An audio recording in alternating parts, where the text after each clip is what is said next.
રૂજિત, PPL pharma માટેનો view લઈએ. 0.5% મજબૂતી સ્ટોક અત્યારે બતાવી રહ્યું છે. આપણને કઈ રીતની સલાહ આપશો તમે પિરામલ ફાર્મા પર?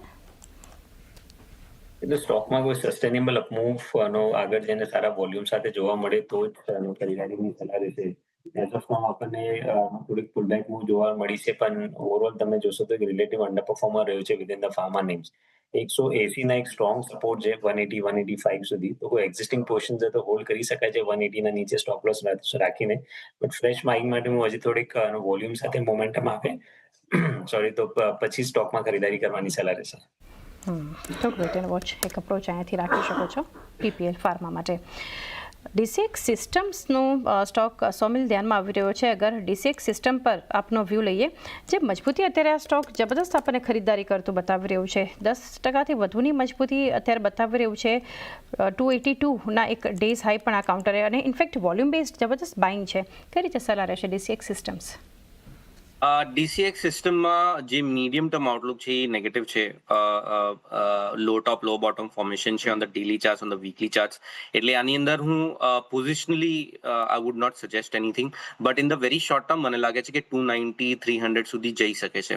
300ની ઉપર જશે તો મીડિયમ ટર્મ આઉટલુકમાં એક રિવર્સલ આપણને જોવા કદાચ મળી શકે એમ છે. પણ અત્યારે in the very short term support 266ની આસપાસ છે, અને ઉપરમાં ટાર્ગેટ્સ 290 અને 300ની આસપાસ બની શકે છે. 290 300 સુધીના એક લેવલ્સ ડીસીએક્સ સિસ્ટમ્સ આપણને ખાસ કરીને બતાવી શકે છે.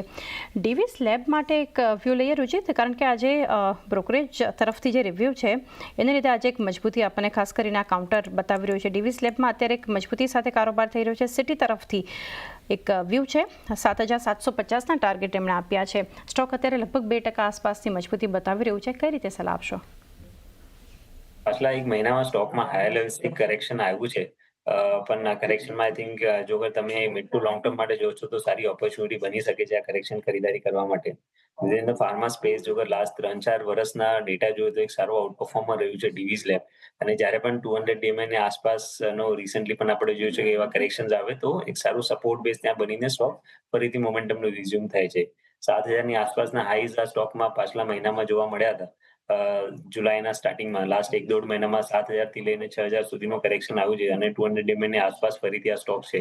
તો આઈ થિંક સારી બાઇંગ ઓપોર્ચ્યુનિટી તરીકે લઈ શકે છે, પણ ટ્રેડિંગ કરતા મોર એક ડિલિવરી બેઝ બાઇંગ નો ફોકસ આ સ્ટોકમાં રાખવો જોઈએ. ડિલિવરી બેઝડ બાઇંગ એક ફોકસમાં રાખી શકો છો ટ્રેડિંગથી વધારે કે ડીવીસ લેબના કાઉન્ટર માટે. સોમિલ, ટ્યુબ ઇન્વેસ્ટમેન્ટ 2% ઉપર અત્યારે એક મજબૂતી સાથે આ કાઉન્ટર ટ્રેડ થઈ રહ્યું છે, અને બિલ્ટઅપ પણ છે લોંગ સાઇડ પર ઓઆઈ એડિશન સાથે. કઈ રીતે સલાહ રહેશે? ટ્યુબ ઇન્વેસ્ટમેન્ટમાં અગર તમે જુઓ તો 200 ડેલી મૂવિંગ એવરેજની ઉપર અત્યારે જવાની કોશિશ કરી રહ્યું છે. That is a very good sign. High top high bottom formation છે, but I would wait. Trend up છે ડેફિનેટલી. અગર આની 3265ની ઉપર જાય છે અને ત્યાં ક્લોઝિંગ આપે છે, મને લાગે છે ત્યાંથી એક મીડિયમ ટર્મ બહુ સારું રેલી આપણને જોવા મળી શકે છે, અને ધ ટાર્ગેટ શુડ બી 3800ની આસપાસ. તો આ એક મીડિયમ ટર્મ માટે બહુ સારું લાગે છે. અગર શોર્ટ ટર્મમાં ટ્રેડ કરવું હોય તો આનો જે સ્ટોપ લોસ રહેશે એ 3084 પર રહેશે. આ એક સ્ટોપ લોસ રાખીને ઉપરમાં 3300 3350 આ લેવલ્સ માટે શોર્ટ ટર્મ માટે તમે ટ્રેડ પણ કરી શકો છો. શોર્ટ ટર્મ માટે ટ્રેડ પણ અહીંયાથી લેવલ્સને ધ્યાનમાં રાખીને ટ્યુબ ઇન્વેસ્ટમેન્ટ માટે.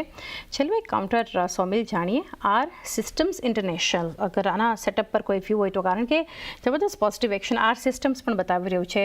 275 કરોડના એનસીટી પ્રાઇવેટ પ્લેસમેન્ટને એક મંજૂરી જે મળી છે એને લીધે આપણે જોઈ રહ્યા છીએ કે ખાસી એક પોઝિટિવ એક્શન આપણને આર સિસ્ટમ્સનું કાઉન્ટર બતાવી રહ્યું છે. અત્યારે પણ જોઈએ તો 490ના લગભગ ડેઝ હાઈના લેવલની આસપાસ આપણને, અને અહીંયા પણ વોલ્યુમ બેઝડ બાઇંગ છે સોમિલ. એક કન્સોલિડેશન જોઈ રહ્યો છું, એક bullish flag pattern 200 daily moving average પર 2040 ડેલી મૂવિંગ એવરેજ પર સપોર્ટ લઈને એક બહુ જ સારો ગેપ અપ ઓપનિંગ થઈ છે.